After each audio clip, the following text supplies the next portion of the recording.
My name is Evan, and my mother never once told me she loved me. She didn't need to. Her words did enough damage on their own.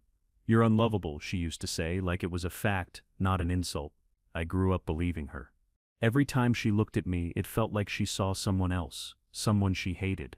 I thought I'd spend my whole life trying to prove her wrong, but on her deathbed she finally told me why she couldn't love me. And that truth changed everything I thought I knew about my life. I grew up in a small industrial town where smoke still rose from dead factories, like ghosts that refused to leave. Our house sat on the edge of a broken road, surrounded by quiet and dust. My mother worked long hours cleaning offices, and I tried to stay out of her way. She didn't hit me or scream, but her silence hurt more than any shout could. I learned to do everything alone, from making dinner to fixing the leaking roof, all just to earn one word of kindness that never came. As a kid, I believed that if I became someone impressive, she might finally smile at me. I brought home good grades, trophies from school, and even certificates she never looked at. She'd just nod or turn away. Every small victory felt like failure. I told myself she was tired, that maybe she showed love differently, but deep down I knew she simply didn't see me as hers. It was a strange kind of loneliness, being surrounded by people yet feeling like you didn't belong anywhere, not even to your own mother. My stepfather wasn't cruel, but he was distant. He'd come home from work, eat in silence, and fall asleep in front of the TV. We never talked beyond small things. How school was, what needed fixing, when to take out the trash. I thought that's how families worked. But whenever I saw other kids being hugged or teased by their parents, something inside me twisted. I'd look away, pretending I didn't care. Pretending was easier than admitting how much I wished anyone would call me their son with pride. By the time I turned 27, I had stopped expecting love altogether. I worked at the same metal workshop my stepfather once did, welding broken frames and fixing machines no one cared about. The sound of sparks became the rhythm of my life, loud, repetitive, and empty. I went home to an old apartment where silence greeted me like an old friend. My mother was sick by then, and though I checked on her every week, she barely acknowledged it. Sometimes I wondered why I still tried, but I couldn't stop. One evening, I got a call from the hospital. The nurse said my mother didn't have long. I left work early and caught the bus in the rain, sitting by the window as the city blurred past. When I walked into her room, the air smelled of medicine and fading memories. She looked small, almost fragile, but her eyes still carried that same cold distance. For a moment, I stood there unsure if I should even hold her hand. She turned to me slowly, and for once she didn't look angry. Her voice was weak, just a whisper. She said she had something to tell me before she went. I leaned closer, expecting some apology or a kind word I'd never heard before. Instead, she said the man who raised me wasn't my real father. My heart stopped. She told me my real father's name, a name I'd never heard before, but one she spoke with both hatred and fear. Then she closed her eyes. I waited for her to say more, but within moments she was gone. Just like that, she was gone. I sat beside her for a long time, staring at the ceiling. It didn't feel real. I thought losing her would hurt, but what I felt was confusion, not grief. The woman who told me I was unlovable had just handed me a mystery I didn't ask for. A new name, a new truth that made my entire childhood feel like a lie. I didn't cry. I couldn't. I just felt hollow, like someone had erased half of who I was and left the rest unfinished. I left the hospital without looking back. At home, I couldn't sleep. The rain outside kept falling, tapping against the window like a heartbeat. I looked around my mother's old things, searching for something, anything that could explain what she said. I opened drawers, boxes, even old photo albums she'd hidden. Nothing made sense until I found a small wooden box under her bed. Inside it was a stack of postcards tied together with a red thread. They were addressed to a man, the same name she whispered before dying. My hands trembled as I untied the thread. The postcards were never sent. Each one was written in her shaky handwriting, full of words she never said out loud. Some were simple updates about me. My first steps, my school awards, birthdays. Others were full of questions, asking why he never replied, why he disappeared. She kept writing even when she knew he wouldn't answer. The last postcard stopped at a single unfinished sentence. It was dated years ago. Reading them felt like meeting a version of her I never knew, a woman who once believed in love before bitterness replaced it. I noticed something else in the box, a folded bus ticket from 1999, the year I was born. It was to a city I'd never visited. The back of it had her handwriting again, just one line. He said he'd meet me there. My chest tightened. She went to find him, but he never showed. That bus ticket was proof of a promise broken long before I ever existed. Suddenly, her cruelty made sense in a painful way. Maybe she didn't hate me. Maybe she just hated what I reminded her of. For the next few days, I couldn't focus at work.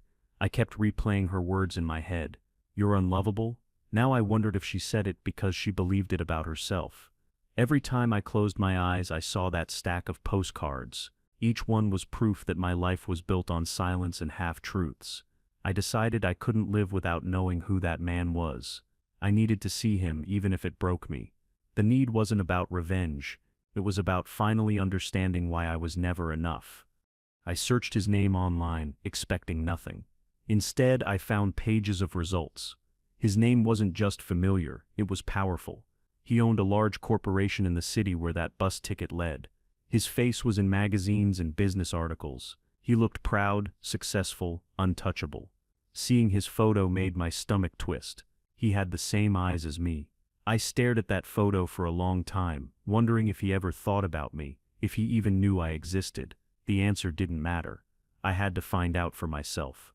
The next weekend, I packed a small bag and bought a bus ticket to the same city from the old ticket's destination. The ride was long and quiet. Every passing mile felt like stepping further into someone else's story. When the city lights appeared in the distance, I felt something I hadn't in years, a mix of fear and hope. The streets were bigger, cleaner, louder. Everyone looked like they had somewhere important to go. I didn't. I just had a name and a face that might belong to the man who abandoned me. I rented a small room near the city's edge. It wasn't much, but it was enough for now. The next morning I went to the business district and found the building with his name on it. The glass towers shone under the sun, reflecting the world like mirrors that wouldn't let me in. People in suits walked past me without a glance. I stood across the street, staring at that name again. I wondered if he ever thought about my mother standing here once, waiting for him just like I was now. I didn't walk in that day. I just watched from across the street until the sun began to set. My reflection on the glass looked like a stranger. I realized I didn't know who I was anymore, the unloved son of a bitter woman, or the lost child of a man too powerful to care. That night I went back to my rented room and placed the red thread from the postcards on the table. I didn't know why I kept it, only that it felt like the start of something I couldn't yet understand. The next morning I woke up early and walked toward the building again. The closer I got, the smaller I felt. People in pressed suits and shiny shoes brushed past me without a glance. I tried to picture my mother standing here years ago, holding that old bus ticket, maybe waiting for someone who never came. My chest ached thinking about it. I didn't know what I expected to find here, but something in me refused to walk away this time. I needed answers, even if they tore open everything I thought I knew. I looked up job listings later that day and saw an opening inside the same company, a mailroom position. It wasn't glamorous, but it was a way in. I applied under my mother's maiden name to avoid attention. The application process was quick, and by the end of the week, I got the job. It felt strange, almost too easy, maybe fate or maybe coincidence. On my first day, I walked through those tall glass doors and saw the name of my supposed father carved into the wall. It felt like stepping into another world. Inside, everything smelled like money and polish. The hallways were spotless, the air cool and still. My hands shook as I carried envelopes and packages pretending I belonged. Nobody noticed me, and that anonymity gave me time to observe. I saw photos of the man in magazines displayed behind glass. His smile looked confident, but there was something hollow behind it. I wondered if he smiled like that when my mother told him about me. The thought made my stomach turn. I promised myself I'd find out what kind of man he really was. The days passed slowly. I memorized the building's layout, the schedules, even the people who seemed close to him. I watched from afar as he moved through the hallways, surrounded by assistants who followed every order. He looked composed, like someone untouched by regret. Seeing him in person was harder than I expected. I didn't know whether to feel anger or relief. For years I thought he was just a story, but now he was flesh and blood. A man who lived comfortably while my mother struggled to feed us. It burned inside me. I began staying late after my shifts, wandering the empty floors once the office lights dimmed. One night I found a storage room filled with old company files. The smell of dust and ink filled the air. My hands trembled as I opened a few boxes. Among contracts and records, I found my mother's name on an employee list from decades ago. She had worked there as an assistant in the accounting department. My chest tightened. She never told me this. I realized this company wasn't just connected to my father. It was part of her story too. As I dug deeper, I found something else. An old letter, folded and yellowed, signed by someone with the same last name as the man I was watching.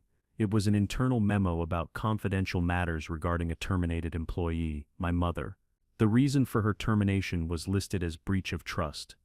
My hands went cold. It didn't sound like something she would do. I read it again, trying to make sense of it. She had been fired the same month she found out she was pregnant with me. The timing couldn't have been a coincidence. That night I barely slept. I sat by the small window of my rented room, staring at the city lights flickering outside. Everything about my life suddenly felt staged, like someone had written it long before I had a say in it. I imagined my mother walking into that same office years ago, young and hopeful, maybe believing in promises that were never kept. The truth was beginning to take shape, but it came with more questions than answers. I couldn't stop now. I needed to know why she was fired, and who ordered it.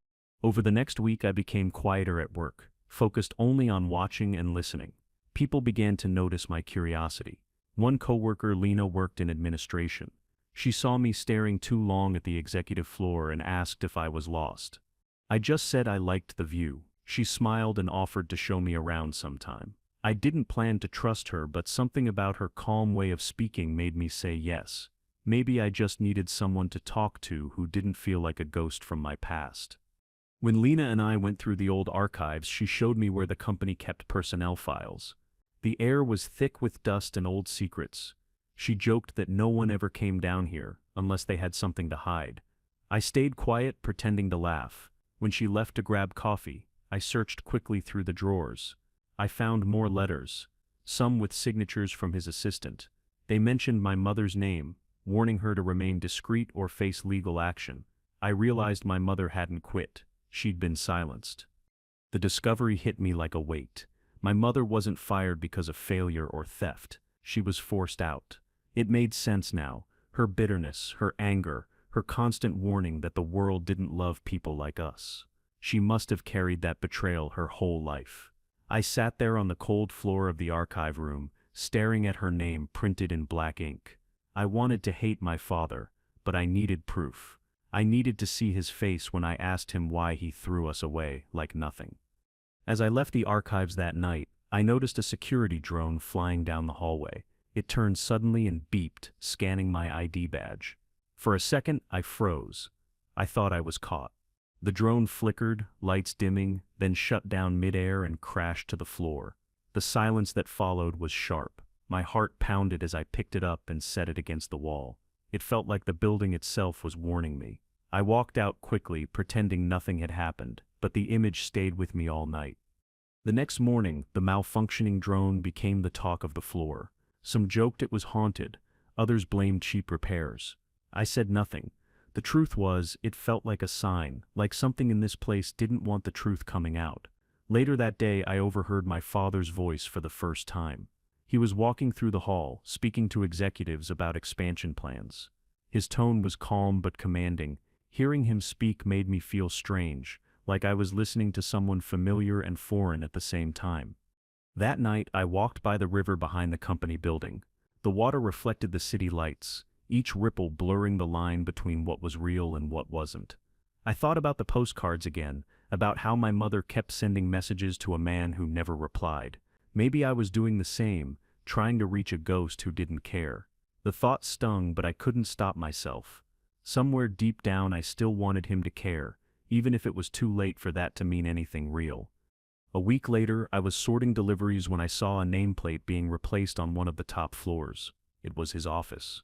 I took a chance and volunteered to deliver the mail myself. My hands were shaking when I held the envelope. I walked down the quiet corridor and stopped outside his door. Through the glass, I saw him sitting there speaking to someone on the phone. For a moment, I saw his profile clearly, strong, confident, untouched by guilt. I froze, unable to knock. afraid that once he saw me, everything would change. Before I could decide, someone called my name from behind, breaking my focus. I turned quickly, pretending to be lost. The assistant waved me away, saying the office was off limits. I apologized and walked off, heart racing. That brief glimpse had shaken me more than I expected. Seeing him alive, calm and thriving made my mother's struggles echo louder in my head. As I left the floor, I promised myself I would make him look at me one day and see what he had done, but I didn't know how yet. Before we continue and see how Evan's search for truth changes his life forever, take a second to subscribe and tell me where you're watching from. It helps more people find stories like this one. That night I couldn't sleep. I kept replaying his face in my mind. The same jawline, the same eyes I saw in the mirror. I wondered if he noticed people who looked like him. Maybe there were others, other children like me, scattered and forgotten. The thought made my stomach twist. I got out of bed, opened my small window and listened to the distant sounds of the city. Somewhere a church bell rang faintly. It reminded me of my childhood home and the old clock tower that always rang late. It felt hauntingly familiar. The next day I saw Lena again. She noticed I looked tired and asked if I was okay. I told her I was just adjusting to city life. She smiled kindly and handed me a cup of coffee. She said the company was holding a formal event soon where executives and staff could attend. My pulse quickened at the thought. Maybe it would be my chance to finally confront him face to face. I agreed to go, even though I had nothing to wear that fit the occasion. For the first time in weeks, I felt purpose. When the night of the event arrived, the entire building was glowing with lights. People wore suits and dresses that looked expensive. I stayed near the back, feeling like a stranger in a room full of polished masks. Music played softly while waiters moved around with trays. Then I saw him walk in, surrounded by people who greeted him with smiles and praise. He looked larger than life, like a man used to being admired. I couldn't stop staring. Part of me wanted to walk up to him right there and say everything. But I didn't. My legs wouldn't move. I realized I wasn't ready to face him yet. Not like this. Instead, I followed him with my eyes, watching how he spoke, how people laughed at his every word. He looked like the kind of man who never lost control. For a moment, I wondered if that was where I got my quietness from, the calm before the storm. It was strange, realizing you shared parts of yourself with someone who didn't even know you existed. It made me both proud and sick at the same time. After the event, I walked home through the quiet streets. The night air was cool, and the rain had just stopped. The smell of wet asphalt filled the air, reminding me of the nights I waited for my mother to come home from work. I missed her then, even with all her flaws. I wanted to tell her what I'd seen, that I'd finally found him.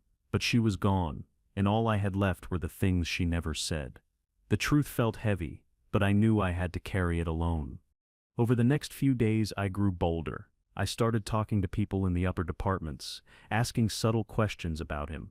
Some said he was fair but distant. Others hinted that he could be ruthless when needed. Everyone respected him, but no one seemed to really know him. It struck me how even with all his influence, he was still a mystery. I began to wonder if power and loneliness always walked together. Maybe that was what broke my mother too, loving someone who was too powerful to be human anymore. I began to look for his personal files, hoping to find something that connected him to my mother. One evening, when most people had left, I found an unlocked office on the second floor. Inside was a filing cabinet filled with old financial documents. My hands trembled as I flipped through folders, searching for anything with her name. I found nothing, but the act itself gave me a strange rush. It felt wrong but necessary, like trespassing in my own past. I left quietly before the cleaning staff came, my heart pounding. The following morning, Lena pulled me aside. She looked nervous and asked what I was really doing in this company. For a moment, I thought she had found out the truth, but she just said she'd noticed I'd been distracted. I almost told her everything right there, but I stopped myself. Some secrets needed time to unfold. I simply said I was trying to understand my life better. She smiled, not pushing further, but I could see in her eyes she knew I was chasing something I couldn't let go of. That evening, I went back to the same spot across the street from the office building. The sky was turning orange, and the windows reflected the last light of the day. I stared at his name on the building again. My reflection overlapped with it in the glass, blending into the letters. For the first time, I whispered his name under my breath. It felt strange, almost forbidden. I didn't hate him in that moment.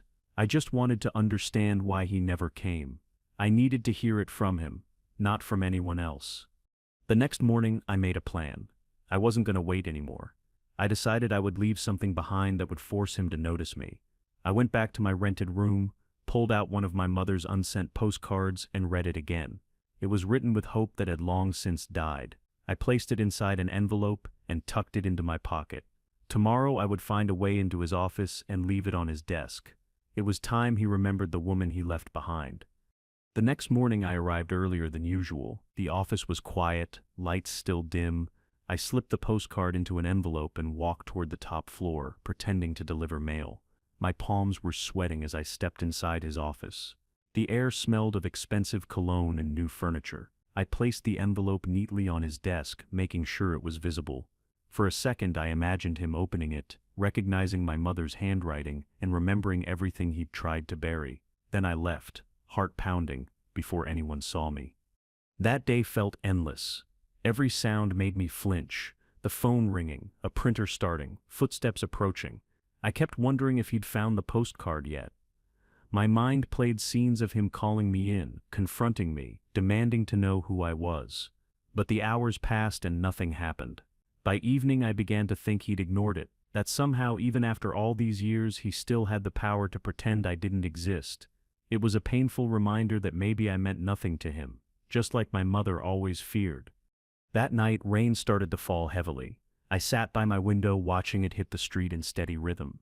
I felt trapped between two versions of myself, the one who wanted revenge and the one who still wanted to be seen. The red thread from the postcards lay on my desk, coiled like a question with no answer.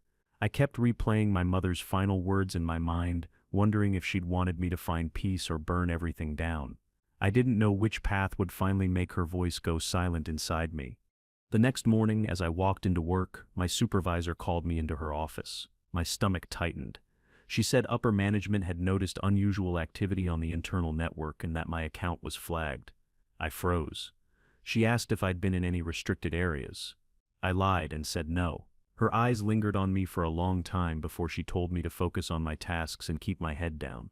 I walked out trying to look calm, but I knew something was coming. The truth was getting too close. Later that day, Lena found me in the break room. She looked worried and whispered that security was investigating a data breach. Someone had been seen accessing old company files late at night. My heart pounded. I asked if they suspected anyone. She shook her head but told me to be careful. Her kindness made it worse. I didn't deserve her concern. I was lying to everyone, hiding my real reason for being here. I thanked her and tried to smile, but inside I felt like a wire pulled too tight, ready to snap. That evening I walked around the city trying to clear my head. The streets glowed under the streetlights, rain puddles reflecting neon signs. I found myself standing near the old church at the end of the block. The bell tower loomed above me, and for some reason I thought about the sound I'd heard that first night in the city. The soft, distant bell. It felt connected somehow, like an echo from my past following me here. I didn't know what it meant, but it reminded me of everything I was trying to uncover. When I returned to my room, I saw an envelope slipped under my door. There was no name on it, only a simple note inside. Dinner, 8 p.m. The glass room. No signature. I knew immediately who it was from. My pulse quickened as I stared at the paper. He had found the postcard.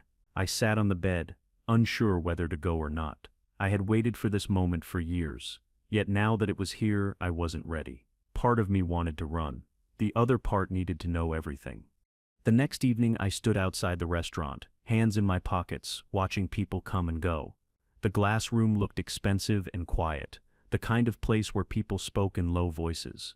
I almost turned away twice before finally walking in. The host led me to a private table near the back. He was already there, sitting perfectly still, his posture confident, his face unreadable. For a long moment neither of us spoke. I sat down across from him, my heart thudding like a drum. I couldn't silence. Seeing him up close was strange. The man I'd imagined all my life was now right in front of me. His eyes were sharp but tired, like someone used to getting what he wanted but carrying the cost of it. He looked at me carefully, as if trying to place where he'd seen me before. Then he smiled faintly, and said he recognized my mother's handwriting. He said it brought back complicated memories. His tone was distant, polite, almost rehearsed. I realized then this wasn't an emotional meeting for him. It was business. He told me he'd known about me for a long time, that he had helped in his own way. My hands tightened into fists under the table. I wanted to ask him how ignoring us counted as help, but I stayed silent.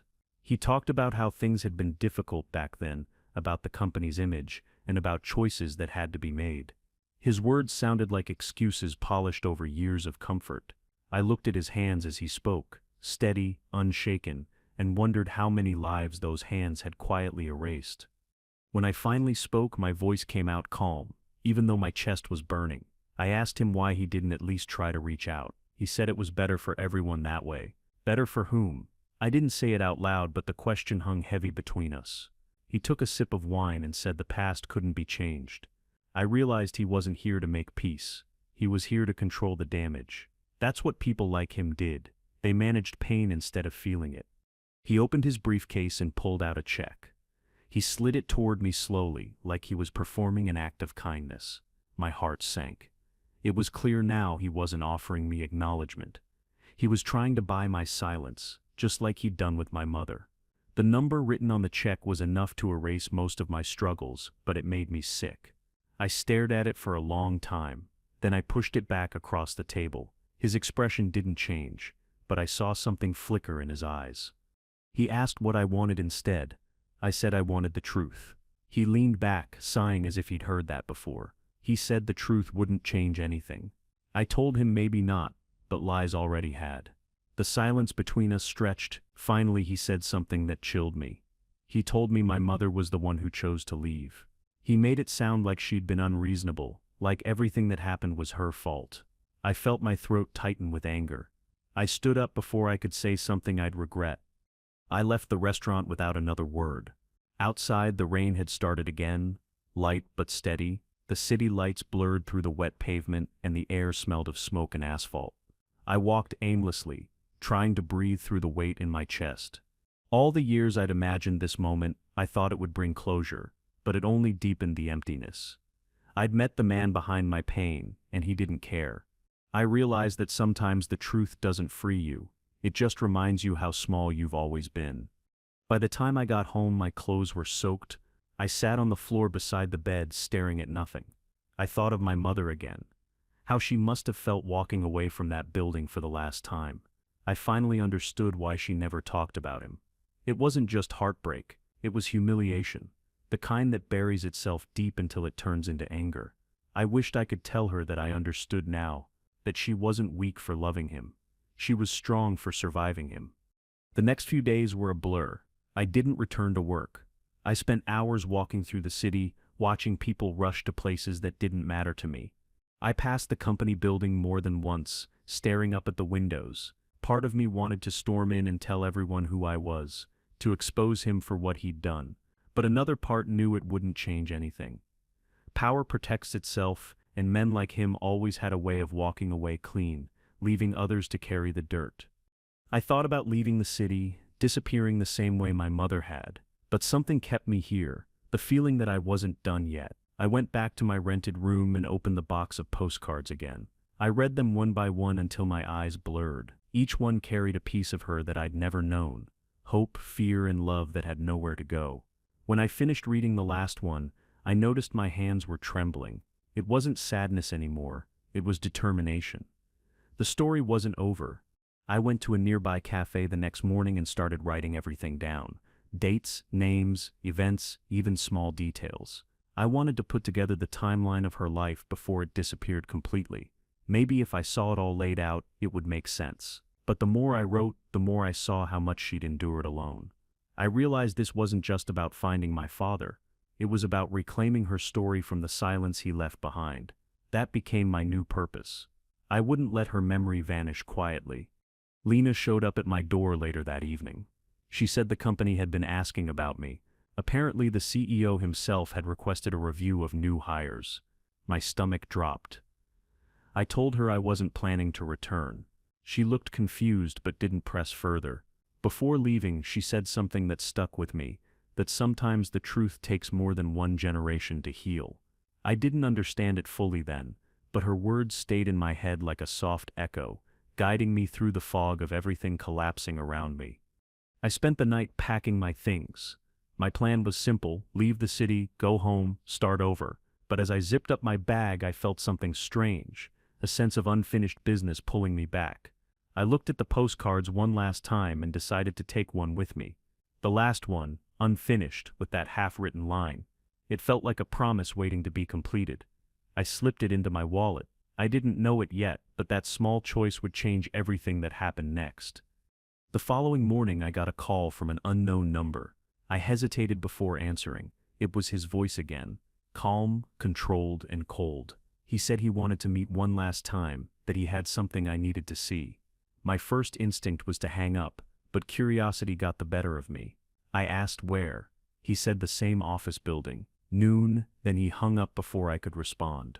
I stood there, phone still in hand, unsure if I was walking into closure or another trap meant to silence me. I arrived early, waiting outside in the cold. My reflection in the glass doors looked older than I remembered, like the city had carved something out of me. When security finally let me through, I walked toward his office. The air inside was different, tense, heavier. He was standing by the window, staring out at the skyline. He didn't turn around when I entered. Instead, he gestured toward a folder on the desk. He said everything I wanted to know was inside. I didn't move closer right away. I wasn't sure I could handle more truth. When I finally opened the folder, I saw copies of documents, letters, records, and legal agreements. They confirmed what I already knew. My mother had been paid to disappear, but there was something else. Buried in the papers, a report about company misconduct. My mother had discovered corruption within the firm years ago, and had reported it. She hadn't been silenced for having a child. She'd been silenced for telling the truth. The realization hit hard. My father hadn't abandoned her for shame. He'd done it to protect himself. That betrayal burned deeper than anything else. I looked up at him. For the first time I saw a flicker of something behind his calm expression: regret. He said it was complicated back then, that he'd tried to do the right thing but failed. I didn't believe him. The truth was simple: he had chosen power over people, over us. He walked closer, saying he wished things had been different. But I knew those words didn't mean much anymore. The damage was already done, written across generations. I closed the folder quietly, realizing that forgiveness might not be possible yet. When I left his office, the sky outside was gray and heavy. The air smelled like rain again. I walked for hours without a destination, replaying everything in my mind. My mother's postcards, his confession, the years between them, all of it blended into one long ache. I ended up near the same river where I used to think, and stood there watching the water move. It carried reflections of buildings, lights, and faces that weren't mine.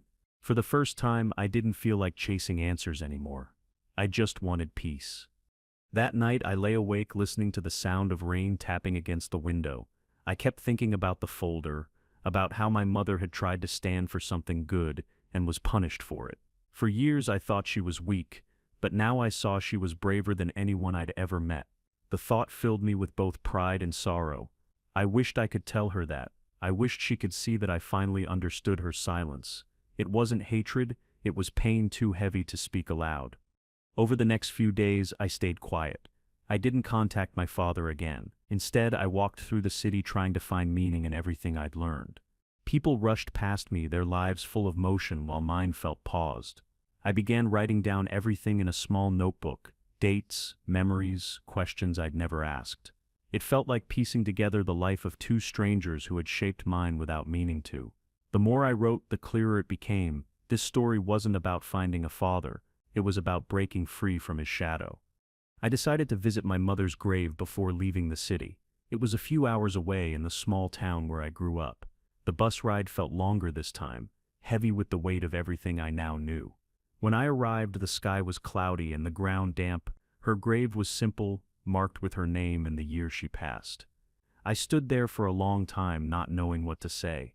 Then I told her the truth, that I had found him, that he was real, and that he was human after all. I told her about the postcards, the lies, and the way he had looked at me like a stranger. I said I finally understood her anger. It wasn't about me, it was about what she'd lost. I pulled out the red thread she'd used to tie the postcards and laid it gently on the grave. It fluttered slightly in the wind, like it was alive. I realized then that holding on to pain doesn't keep the past alive, it keeps you trapped inside it. Letting go wasn't forgiveness, it was survival, and that's what she had taught me. When I left the cemetery, the clouds finally broke and sunlight fell across the road. I walked toward the bus stop feeling lighter though not entirely free. Some truths don't set you free instantly. They settle inside you, changing the shape of who you are. I looked back one last time before boarding the bus. I wasn't sure if I'd ever come back, but I knew I had said everything that needed saying. The town grew smaller in the window until it vanished completely, leaving only a faint memory behind. Back in the city, things had changed. News spread that my father's company was under investigation. Documents had leaked to the media, records about corruption, bribes, and fraud. I didn't know who was behind it, but part of me wondered if he'd known this day would come when he showed me that folder. His empire was starting to crumble. I should have felt satisfaction, but instead, I felt emptiness. The truth was out there now, but it didn't erase what had happened to my mother. Justice didn't always look like punishment. Sometimes, it looked like ruin. I watched the story unfold on television. Reporters stood outside the same glass building where I'd once delivered mail. They spoke about accountability, integrity, and the fall of a powerful man. I sat on the couch, coffee growing cold in my hands, wondering how many people saw him as just another headline. To me, he wasn't a stranger in the news. He was the man who shaped my life without ever being part of it. I didn't feel anger anymore, just quiet exhaustion. Power fades. But pain, if you let it, can pass too. A week later, Lena called. Her voice sounded nervous but kind. She said people were asking questions about me. Some suspected I had leaked the documents. I told her I hadn't, and she believed me. She said the company was falling apart from the inside. People quitting, departments shutting down. Then she asked if I was okay. I said I didn't know. When the call ended, I sat there in silence, realizing that no one would ever really know the full story. Not hers, not mine, not his. Some stories end without anyone understanding why. I decided to leave the city for good. I packed my few belongings and walked to the train station at dawn. The streets were empty, wet from the night rain. I felt strangely calm, like I was closing a door that had stayed open too long. On the platform, I saw my reflection in the glass again. I didn't look like the same person who arrived here searching for answers. My mother's voice no longer echoed in my head. For the first time in my life, I didn't feel unlovable. I just felt human. The train ride home was quiet. The world outside blurred into soft colors, gray and green. I watched raindrops race down the window and thought about how life moves. No matter what you lose, somewhere along the way I realized I wasn't chasing love anymore. I was learning to live without needing it from the wrong places. My mother had lived her life fighting for dignity. Maybe now I could live mine searching for peace. It wasn't the ending I expected, but maybe it was the one I needed. When I reached my hometown, the air smelled like earth and metal, the same way it always had. I walked past the old workshop where I used to work. The sign was faded, the building half abandoned. I went inside anyway, brushing dust off the benches. It felt strange to be back where everything began. I thought of my younger self, the boy who wanted nothing more than to be loved by his mother. I wanted to tell him that it wasn't his fault, that some hearts break before they can ever give love properly. I found my old toolbox still sitting under a shelf. Inside were a few rusty tools and a folded piece of paper. It was a note I'd written to myself years ago. Just 2 words. Be better. I smiled, realizing how much that promise had shaped me.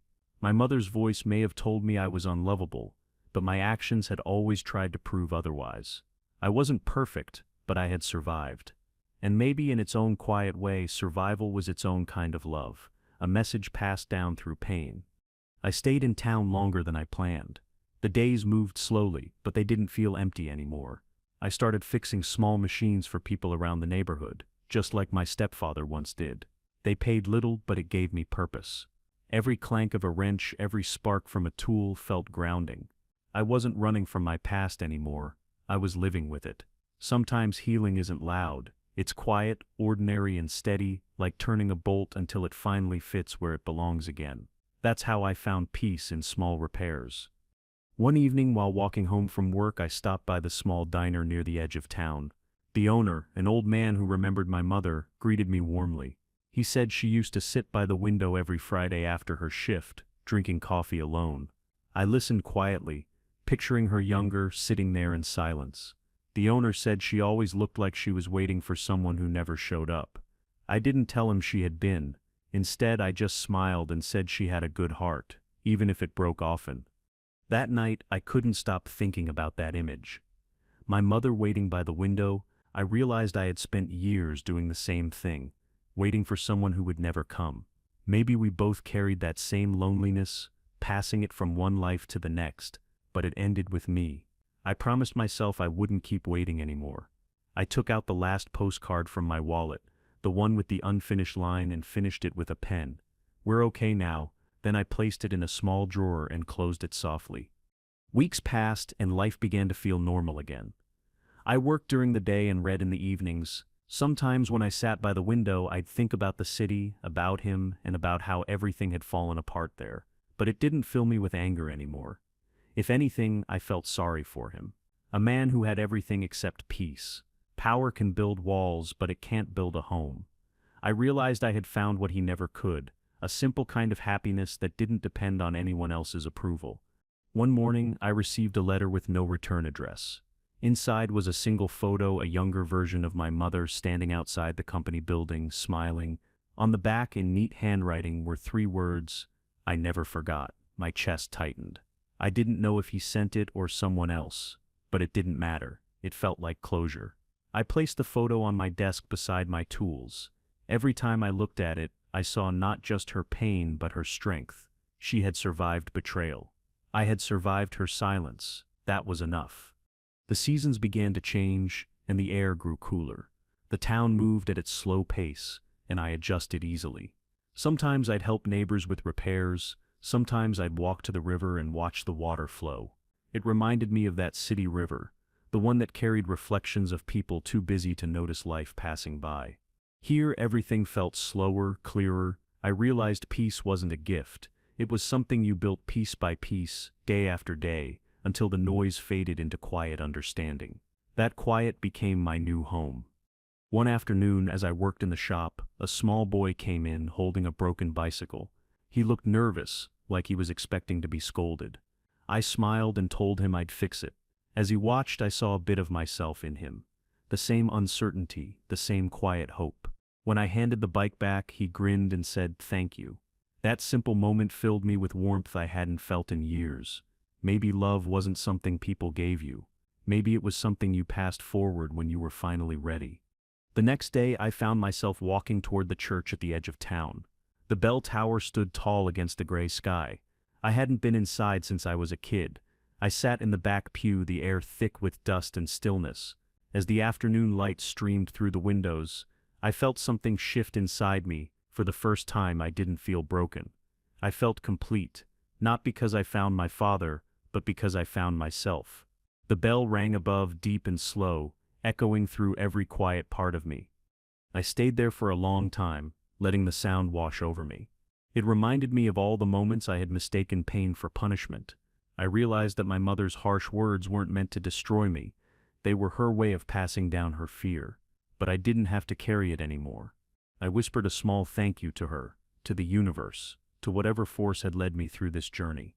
Healing, I learned, isn't about erasing the past. It's about seeing it clearly and choosing to keep walking anyway.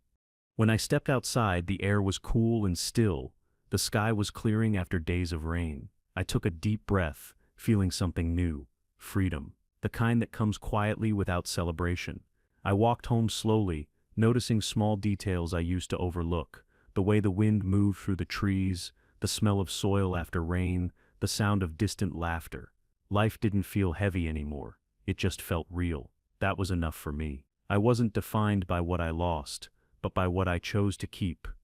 That night, I wrote one final entry in my notebook. I didn't write about him or her or the past. I wrote about tomorrow, about how I wanted to live without bitterness, about how love in its quietest form had finally found me in the spaces I used to fill with pain. I closed the notebook and set it beside my bed. The room felt still, peaceful. For the first time, I didn't feel like the boy who was unlovable. I felt like a man who had learned what love truly meant. Before falling asleep, I looked out the window. The sky was dark, stars faint but visible. Somewhere in the distance, a single church bell rang again. It wasn't loud or sad, it was steady, calm. I closed my eyes and listened until it faded.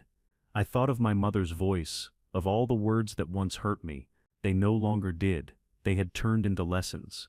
Maybe love isn't always soft or kind. Sometimes it's hard, painful, and messy, but it still leads you home, one way or another. The next morning, sunlight filled the room. I made coffee, opened the window, and breathed in the fresh air. The smell of rain still lingered, soft and clean. I stood there for a while just watching the world wake up. My story didn't have a perfect ending, but it had meaning. I had learned that love isn't something you wait for, it's something you build. It begins when you stop searching for it in others and start finding it within yourself. And for the first time in my life, that felt like enough. Days turned into weeks, and life fell into a quiet rhythm. I kept working at the small repair shop, taking comfort in the simplicity of it. Some days I'd still think about him, wondering where he was now, what his life looked like after everything collapsed. But those thoughts didn't hurt anymore, they just drifted in and out like passing clouds. I had learned to live with the space between questions and answers. Not every wound needed to be closed, some only needed to stop bleeding long enough for you to breathe again. One morning, while sorting tools, I heard the postman call my name. He handed me an envelope with no return address. Inside was a single piece of paper, a newspaper clipping showing my father's company being sold off in pieces. Below it, a handwritten note said only, "He's gone." My chest tightened. I didn't know if that meant dead, disappeared, or just finished. I stared at the words for a long time before folding the paper and placing it in a drawer. For the first time, I felt nothing. No anger, no relief, just quiet acceptance. That evening I went for a walk through the outskirts of town. The fields stretched endlessly, the wind carrying the faint smell of grass and rain. The world felt wide again. I realized I had spent years shrinking my life around people who couldn't love me. Now with them gone, there was space to grow. I didn't know what the future would look like, but for once that uncertainty didn't scare me. The horizon was open and it belonged to me. That was something my past could never take away anymore. When I returned home, I made tea and sat by the window. The cup warmed my hands, and the air felt still. I thought about my mother again, how she'd carried her pain alone, and how I had inherited it without knowing. It struck me that I could choose differently. I didn't have to let her pain define me. I could turn it into strength, into understanding. That realization didn't erase the past, but it softened it. I began to see her not as the woman who hurt me, but as someone who simply couldn't heal. That night I dreamed of her for the first time in years. She wasn't angry or sad. She was sitting by that diner window again, smiling faintly as sunlight poured in. I wanted to reach her, but she turned and looked right at me, nodding as if to say she was okay now. When I woke up, there were tears on my face, but they didn't feel heavy. It was strange, feeling grief and peace at the same time. It was like finally letting go of someone you'd been holding too tightly for too long. The next few days were peaceful. I kept myself busy fixing bikes, radios, and old clocks. I found meaning in small details. The ticking of gears, the smell of oil, the rhythm of work. Sometimes people would stop to chat, telling me stories about their lives. I listened without judgment, realizing everyone carried something broken inside them. That simple act, listening, felt healing. I didn't need to fix everything. Sometimes being present was enough. My mother had never known that kind of stillness, but I had finally learned it, one quiet day at a time. One afternoon, a letter arrived with my name written in handwriting I didn't recognize. Inside was a short message, "There are things you should know." Below it was an address.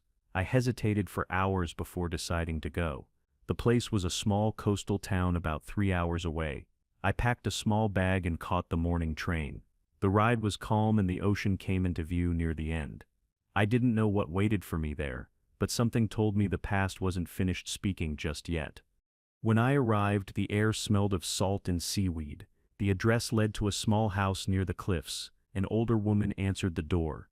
She introduced herself as someone who once worked with my mother. Her eyes softened when she saw me. She said she had kept something for years, something my mother left behind. She handed me a small tin box, rusted around the edges. I thanked her quietly and took it to the beach nearby, where I could open it alone. The waves crashed softly as I sat down and lifted the lid. Inside the box were a few photographs, a key, and a folded letter. The photographs showed my mother younger, happier, standing beside my father in places I'd never seen. They looked like two people who believed the world was still kind. My chest tightened seeing her smile like that. I unfolded the letter carefully. It was written in her handwriting but not meant for him. It was meant for me. The first line read, "If you ever find this, it means you've learned what I couldn't tell you myself." My hands began to tremble. She wrote about her early days at the company, how she had met him when she was just starting out, full of hope and trust. She described how things changed when she uncovered the truth about their corruption, how she tried to report it but was silenced. She wrote that when she found out she was pregnant, she was torn between fear and love. She wanted to protect me from his world but didn't know how. "I told you that you were unlovable," she wrote, "because I thought it would make you strong enough to survive me." Reading those words broke something open inside me.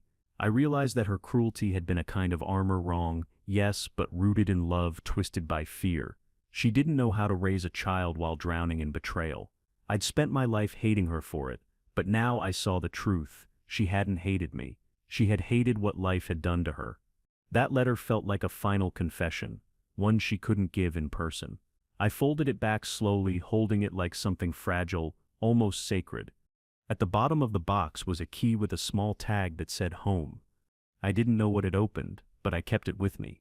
I sat on the sand for a long time watching the waves. The sound was steady, timeless. For once I didn't feel like the world owed me answers. I just felt grateful for the truth, for the chance to understand her even after she was gone. Sometimes love doesn't arrive when you need it most. It comes later, quietly, like sunlight after a long storm. When I returned home, I placed the box beside my mother's old red thread on the shelf. They felt connected somehow, the thread that tied the past together and the box that finally unraveled it. That night, I dreamed again, this time of standing on a hill while the sound of a bell echoed faintly in the distance. It wasn't haunting anymore. It sounded peaceful, like something ending the way it should. I woke up smiling, realizing that I no longer carried the weight of her words. I carried her love instead. Weeks passed and one morning I received another letter, this one from Lena. She had moved away after the company closed. She wrote that she'd found out my father had lost everything. He was living alone in a small house outside the city. She said he looked older, quieter, and that maybe, despite everything, he wanted to see me again.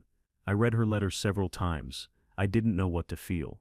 Part of me wanted to ignore it, but another part knew I couldn't. Closure wasn't about forgetting. It was about finishing the story. The next weekend, I drove back to the city. The roads looked different now, smaller, less intimidating. When I reached his address, I parked outside and sat in the car for a long time staring at the house. It was nothing like before, simple, almost humble. I finally stepped out and walked to the door. He opened it himself. His face had changed. The sharpness was gone, replaced by something quiet and tired. For the first time, he didn't look like a man of power. He just looked like someone who had run out of time. He invited me in without a word. The house was neat but empty. No photos, no signs of warmth. We sat across from each other, and for a long time there was only silence. Then he said he'd heard about what I found, that he knew everything had finally come out. He didn't deny it. He didn't defend himself. He just said he'd been a coward. He said he'd had loved my mother once, but loved his position more. His voice cracked slightly when he said her name. I saw regret written all over his face. I listened quietly, not interrupting. He said he had wanted to reach out to me for years, but didn't know how. He said every time he tried, he'd stop himself, afraid of what I'd say. I realized in that moment he had lived all these years in a different kind of prison, one built from guilt. I didn't know what to tell him. Anger wouldn't fix anything, and forgiveness didn't feel right either, so I just nodded. Sometimes silence says everything words can't, and in that silence something between us finally softened. Before I left, he handed me a small envelope. He said it was something my mother had written before she left the company but never sent. I took it and stood at the door for a moment, unsure what to say. Then I simply told him to take care of himself. His eyes glistened when he nodded. Walking away felt strange. Not like victory, but like peace. I didn't look back. For the first time, I wasn't walking away from something painful. I was walking toward the rest of my life. Outside, the air smelled like rain again. I looked up at the sky, gray but calm. I took a deep breath, feeling the heaviness lift. When I got home, I opened the envelope he had given me. Inside was a short note from my mother written in her old handwriting. It said, "If he ever gives you this, it means he finally learned what love costs." I smiled softly, realizing that maybe some lessons come too late, but they still matter. Love doesn't erase the past, it redeems it, even if only a little. That night I placed the note beside her letter in the tin box. Together they felt complete, two halves of a broken story finally finding each other. I turned off the lights and sat by the window watching rain slide down the glass. The world outside was quiet, just like I liked it. For years I'd lived waiting for love to arrive from others. Now I understood it had to start within me. Healing wasn't about replacing what you lost. It was about learning to live gently with what remains. That realization stayed with me. Over the next few months, life returned to its quiet rhythm again. I fixed machines, shared small conversations, and spent evenings walking by the river. I didn't avoid memories anymore. I let them flow through me like the current, steady, endless, soft. Sometimes when I saw families walking together, I felt a pang of envy, but it passed quickly. I realized I didn't need a perfect family to feel whole. I had made peace with where I came from. The past had shaped me, but it didn't define me. That was enough. One afternoon, while cleaning the shop, I found a piece of red thread on the floor. I didn't remember dropping it. I picked it up and smiled. It felt like a quiet reminder from her, a sign that she was still part of my story. I tied it around my wrist, just a small loop, nothing fancy. It wasn't about holding on to pain anymore. It was about remembering love in its most fragile form, the kind that survives even after everything else falls apart. It stayed there for months, a soft mark of where I'd been. Sometimes I'd catch myself looking at it while working, thinking of her voice, his silence, and my own journey through both. Every scar, every unanswered question had led me here to a life that was small but honest. I no longer felt the need to chase closure. I had it already. It lived in the quiet moments, in the morning light through my window, in the smell of rain before a storm. I learned that peace doesn't arrive loudly. It sneaks in, sits beside you, and waits for you to notice it. One evening I took a walk to the church again. The sun was setting, painting the sky gold. I stood outside and listened as the bell rang, slow and deep. It didn't feel haunting anymore. It felt like a heartbeat, steady, human, alive. I thought about how far I'd come, from the boy who believed he was unlovable to the man who finally understood that love had been there all along, just hidden under the noise of hurt. The sound faded into the distance, leaving only calm behind. That was all I needed. When I got home, I sat down with my notebook and wrote a final line. I am loved even when no one says it. It felt strange writing it, but true. I closed the notebook and placed it beside the tin box, the thread, and the letters. They were the pieces of a story that began in pain and ended in understanding. The house was silent, except for the sound of the wind outside. I smiled, realizing that silence, once my greatest fear, had become my greatest comfort. I had finally found home within myself. The next morning the air felt fresh, carrying that scent of rain that always reminded me of beginnings.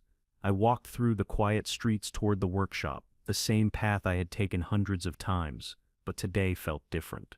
There was no weight on my shoulders, no invisible hand pulling me backward. For the first time, I wasn't walking to escape my past. I was walking toward the life I had built from it. That realization filled me with something I hadn't felt in years: quiet pride. I had made it here on my own. At the shop, I found an old clock on the counter that someone had left for repair. Its hands were frozen at 3:17, as if time itself had stopped. I took it apart carefully, wiping dust from the gears. Fixing clocks had always felt symbolic, like mending something beyond metal. As I worked, I thought about how life doesn't give you new time. It teaches you to use what's left wisely. When the clock started ticking again, the sound filled the room softly. It was steady, patient, and alive, just like the rhythm of healing. Later that afternoon, I visited the river outside town. The sunlight danced on the water and the current moved gently downstream. I skipped a small stone across it and watched it disappear beneath the ripples. That's how life felt now. No longer heavy, just flowing.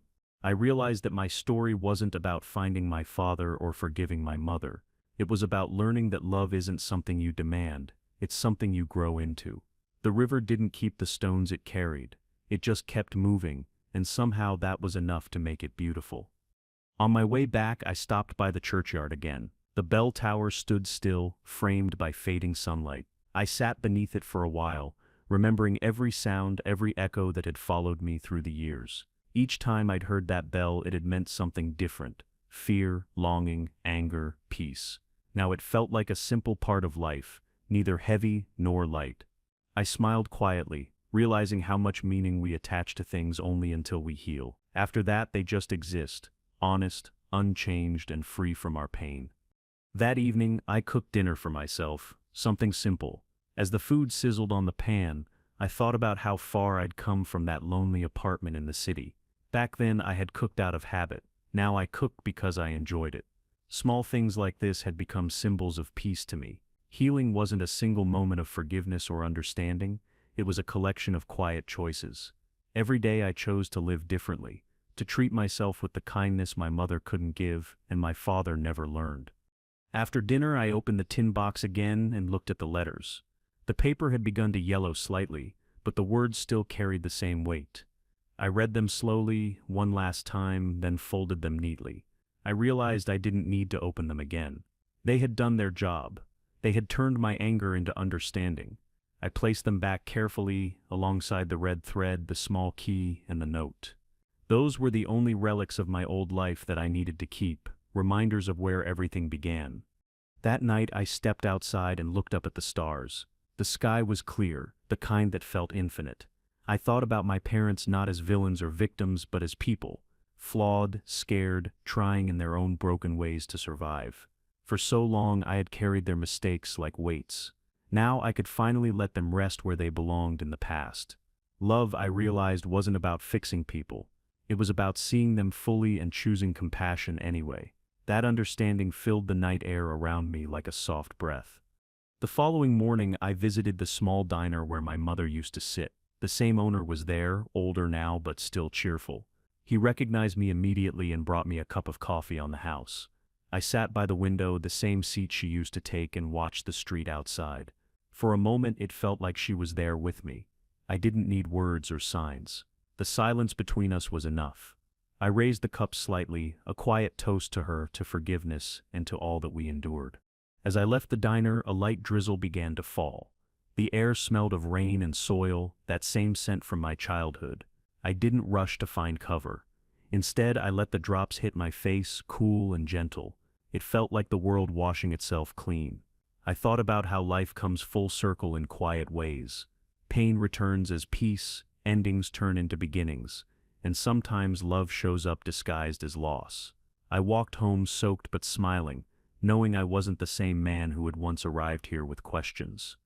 That night I dreamed again, but this time it wasn't of the past. I dreamed of a small child running through a field, laughing freely. He turned back once and smiled at me before disappearing into the tall grass. I woke up with tears on my face, not from sadness but from peace. I realized that child was me, the version of myself that had waited all these years to be seen, to be loved. And finally I had found him. I whispered quietly into the darkness, promising never to forget him again. The next few weeks were calm and steady. I worked, ate, rested, and slept with ease. The days didn't feel empty anymore, they felt lived. I had learned that peace isn't something you find, it's something you create, one quiet decision at a time. I started helping kids in the neighborhood fix their bikes and toys, teaching them small lessons about patience and care. Watching their faces light up reminded me that the best way to heal your own wounds is to stop them from passing to someone else. That became my purpose. One afternoon I found an old photograph tucked between the pages of my notebook. It was one of the photos from the box, a picture of my mother and father smiling under the summer sun. I didn't feel pain looking at it anymore. I felt gratitude. They had both made mistakes, but they had also made me, and maybe that was enough. Every scar I carried had a story behind it, and every story had shaped who I had become. I placed the photo on my wall as a quiet reminder of forgiveness. Time moved gently after that. Seasons changed. People came and went, and I stayed where I belonged. Sometimes I'd hear the distant church bell at dusk, the same one that had followed me through every stage of my life. It no longer sounded like a warning. It sounded like a heartbeat, steady, human, real. I realized that maybe all along, it had been guiding me home. Every echo, every sound of it had carried me closer to peace. I smiled whenever I heard it, like greeting an old friend who'd never truly left. Years passed quietly, marked not by milestones but by moments of calm. The workshop stayed open, the tools grew older, and my hands learned the small wisdom of age. I never became rich, but I had everything I needed. Sometimes people would ask if I had family, and I'd say yes, because family isn't always blood. It's the people and memories that shape who you become. My family lived in my heart now, in letters, in lessons, and in the soft rhythm of days that finally made sense. That was my inheritance. One late afternoon, I was sitting outside the shop when a young woman approached with a broken pocket watch. She said it had belonged to her father. The hands were stuck, refusing to move. I smiled and told her I could fix it. As I worked, she watched quietly, and I saw something familiar in her eyes, the same search for connection I once carried. When the watch started ticking again, her face lit up. She thanked me softly, and I realized that I had become what I once needed, proof that people can care. After she left, I sat there listening to the faint ticking of the repaired watch. The sound blended with the hum of the evening, calm and steady. I thought about all the people I'd met, the lives that had brushed against mine without even knowing the story behind my quietness. Maybe that was the beauty of it. Our stories don't need to be loud to matter. Sometimes they just need to exist, whispered through time like a soft reminder that pain can become purpose, and purpose can become peace if you let it. That night I walked back to the river once more. The water shimmered under the moonlight, calm and endless. I knelt by the edge and dropped the small key from my mother's box into the current. It sank slowly, disappearing beneath the surface. I whispered a goodbye, not to her, not to him, but to the part of me that had been trapped in their story. The river took it gently, carrying it somewhere far away. I stood there for a long time, watching until the ripples faded into stillness. When I turned to leave, the wind picked up softly, carrying with it the faint scent of rain. It felt like a familiar presence, not haunting but comforting. I realized the past would always be a part of me, but it no longer had control. I had made peace with it, and in doing so I had made peace with myself. As I walked home, I felt a quiet joy settle inside me. Not the kind that shouts, but the kind that hums quietly beneath everything, steady and unshakable. The next morning, sunlight poured through my window, painting golden streaks across the floor. I made coffee and sat by the window, just watching the world wake up. Everything looked ordinary, but somehow extraordinary too. I thought about how long it had taken me to reach this simple peace. Years of searching, breaking, rebuilding, and forgiving. All for this just a morning of stillness.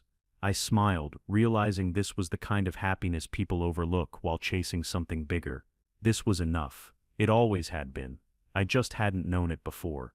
Later that day I wrote one final note and placed it inside the tin box. It said, "Thank you for everything that broke me and everything that healed me." Then I closed the lid and set it on the shelf for good. I didn't need to open it again.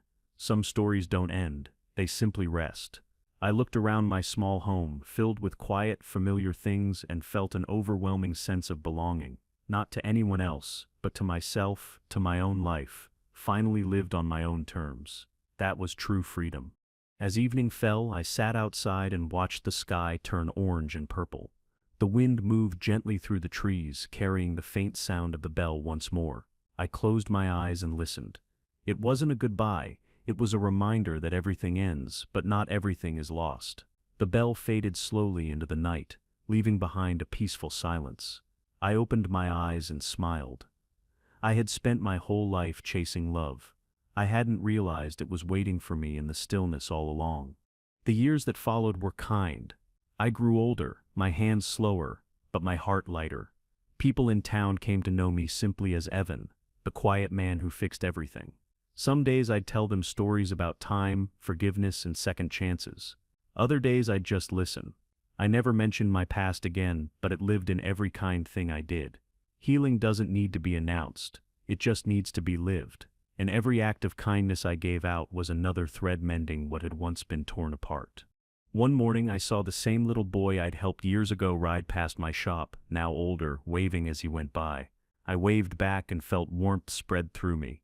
That small moment reminded me that love isn't found in grand gestures, it's built through simple acts that ripple quietly through time. Every connection, every kindness leaves something behind, even if we never see it. I realized that was what my mother had meant to leave me. Not pain, but the ability to turn pain into compassion. I finally understood that. That night I stood outside under a clear sky. The stars shimmered faintly, and the air was still. I thought about everything that had happened. The heartbreak, the silence, the forgiveness. It all seemed distant now, like a story that had happened to someone else, and maybe that was true. I wasn't the same person anymore. I closed my eyes and whispered a quiet thank you to my mother, to my father, to the boy I once was. Their stories had ended, but mine kept going, softer now and infinitely more peaceful. As I walked back inside, I heard the bell ring one last time, faint but clear in the distance. It echoed through the night like a heartbeat, marking not an ending but a beginning. I sat by the window, the soft ticking of the repaired clock filling the silence. For the first time in my life, I didn't want anything more. I had found peace where pain used to live, and love where emptiness once stood. Outside, the rain began to fall again, steady, cleansing, eternal, and I smiled, finally completely free.